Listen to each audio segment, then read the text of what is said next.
निवेशशाला के पहले एपिसोड में आप सभी का स्वागत है। मैं हूं कविता थपलियाल। बचत, निवेश और टैक्स को लेकर हमारी इस खास सीरीज में आज हम बात कर रहे हैं आईपीओ और एफपीओ की, और इस चर्चा में एक्सपर्ट के तौर पे हमारे साथ जुड़ रहे हैं सीएनबीसी आवाज के मार्क अनिल सिंह जी। अनिल जी, ये बताएं कि आईपीओ के बारे में हमने बहुत सुना है। अक्सर हमारे चैनल पर हम कहते हैं, दर्शकों को सलाह भी देते हैं कि इस कंपनी का आईपीओ आ रहा है, इसमें आप पैसे लगाइए, मुनाफा कमा सकते हैं, लिस्टिंग गेन कमा सकते हैं। अगर मुझे आईपीओ में पैसे लगाने हो तो सबसे पहले मूल बात तो मैं यही समझना चाहती हूँ कि आईपीओ का मतलब क्या है, कंपनी क्यों लाती है? देखिए, आईपीओ और पब्लिक इश्यू दोनों एक ही चीज है। आईपीओ का full form initial public offer, यानी कि कोई कंपनी पहली बार लोगों के सामने एक प्रपोजल रख रही है कि आइए आप हमारे शेयर में पैसा लगाइए।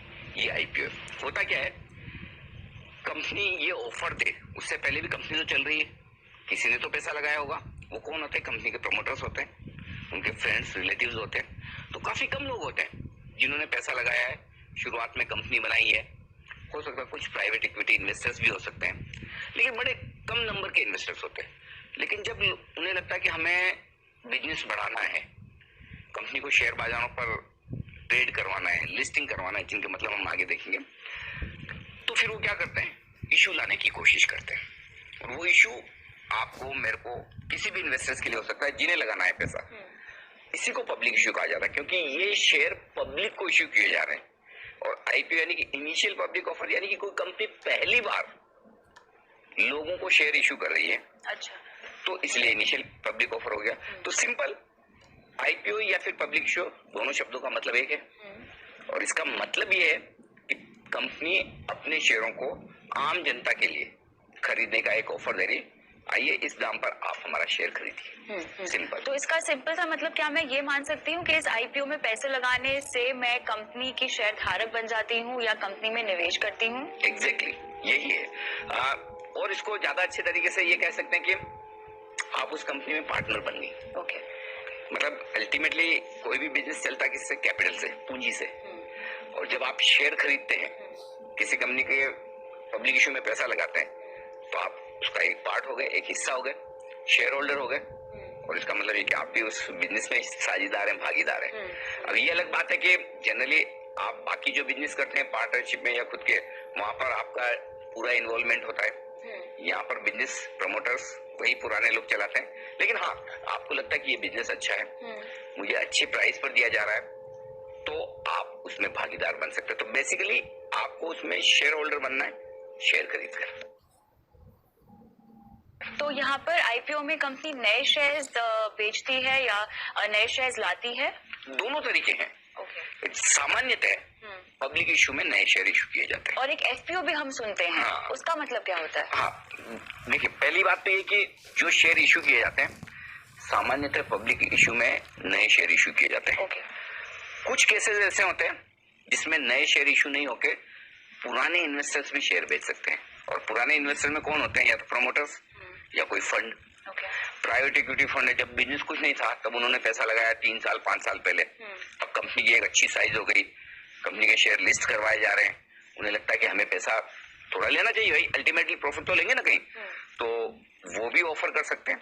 अच्छा। उसको कई बार हम ऑफर फॉर सेल भी कहते हैं कि एग्जिस्टिंग इन्वेस्टर्स या प्रोमोटर्स अपने शेयर वो कह रहे हैं कि हम बेच रहे हैं, हाँ। आप खरीदना चाहें तो खरीदें। तो कभी आपको ऐसा लगेगा अरे ये बेचे तो मैं क्यों खरीदूं? बिल्कुल। राइट। लेकिन इसका मतलब ये नहीं कि प्रमोटर्स बेच रहे हैं या पी फंड बेच कर निकल रहे हैं तो वो हमेशा खराब ही होगा, ऐसा नहीं है। कई बार आपको अच्छे दाम पर अच्छी कंपनियां मिलती है और वो पूरे के पूरे नहीं बेचते, थोड़े ही बेचते हैं, बाकी तो हिस्सेदारी रखते ही है। तो पब्लिक इश्यू में सामान्यतः तो नए शेयर इशू किए जाते हैं। कभी कभी ऐसा केस होता है जिसमें नए शेयर के बजाय पुराने इन्वेस्टर्स अपने शेयर बेचते हैं, या दोनों का कॉम्बिनेशन भी हो सकता है। ओके। अब आई बात एफपीओ की। हाँ। आईपीओ और एफपीओ में ज्यादा फर्क नहीं है। जो कंपनी पहली बार शेयर इशू कर रही है वो तो आईपीओ हो गया। बिल्कुल।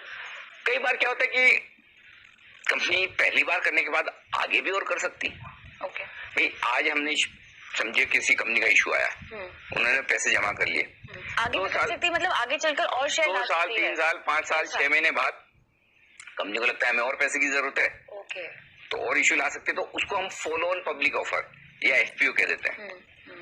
सिंपल बात ये। अच्छा। लेकिन एफपीओ में और आईपीओ में फर्क यही है कि एफपीओ जब भी आता है किसी कंपनी का, उसके पहले से वो शेयर लिस्टेड है, हाँ। उसकी ट्रेडिंग मार्केट में हो रही है, हाँ। भाव होता है। हाँ।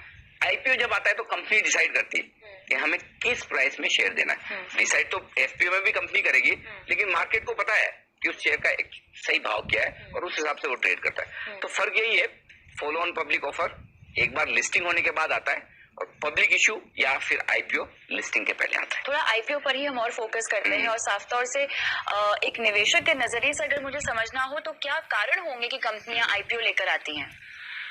सिंपल, पैसा चाहिए। अब पैसा किस लिए चाहिए उसके अलग अलग कारण हो सकते हैं। अच्छा, तो एक कारण तो है कि अगर कोई कंपनी का प्रमोटर, कोई कंपनी के बड़े इन्वेस्टर जिन्होंने बहुत पहले पैसा लगाया, ऐसे समय में लगाया जब कंपनी की साइज बहुत छोटी थी, बहुत कम मुनाफा कमाती थी, शुरुआती स्टेज पर थी, बाद में कंपनी ग्रो हो जाती है, बड़ी बन जाती है और वो थोड़ा बहुत बेचकर अपना पैसा निकालना चाहे, तो एक भी कारण तो वो होता है। तो जिसमें एग्जिस्टिंग इन्वेस्टर्स, पहले से जो इन्वेस्टर है, प्रमोटर या फिर फंड, वो बेचकर निकलते हैं। लेकिन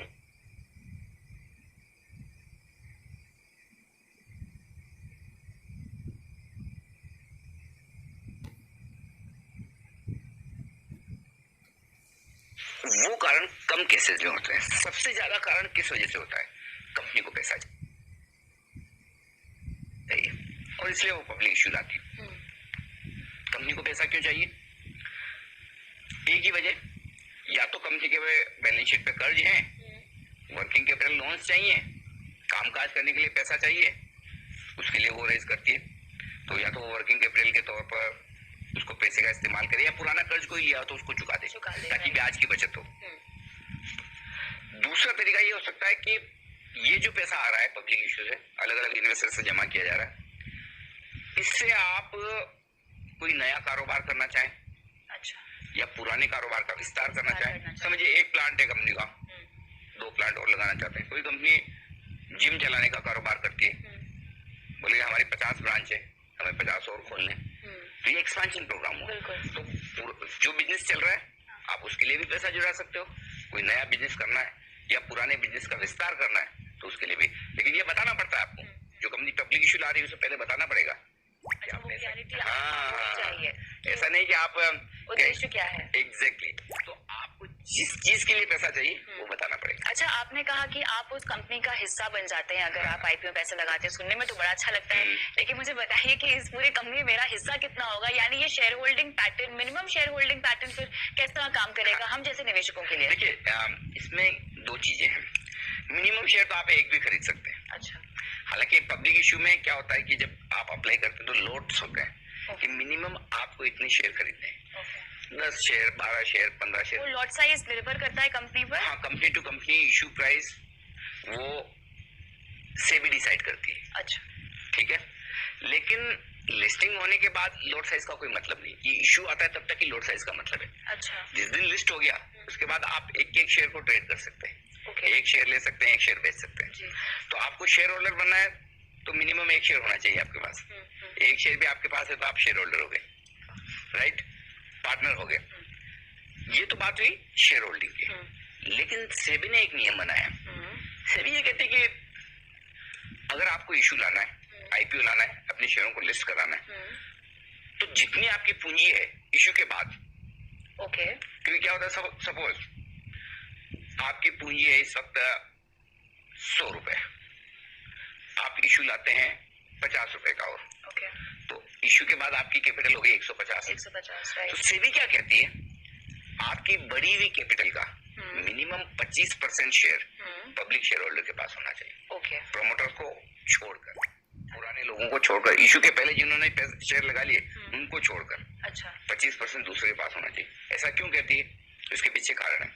समझिए, कोई प्रमोटर ऐसा कहे कि मैं तो सिर्फ 1% इक्विटी का इशू लेकर आऊंगा, 99% मेरे पास रखूंगा, तो फिर क्या होगा, उस शेयर का दाम कुछ भी कर लो आप, कितना ही बढ़ा लो, राइट। अच्छा, प्लस अब जब 1% लोगों शेयर बाहर है तो लोगों को खरीदना हो, बेचना हो तो लिक्विडिटी नहीं होगी, बिल्कुल, तो फिर फायदा क्या पब्लिक इशू लाने का, राइट। इसलिए ये सेबी ने अब नियम, अच्छा ये नियम सिर्फ प्राइवेट कंपनियों के लिए नहीं है, अब ये सरकारी कंपनियों के लिए भी है।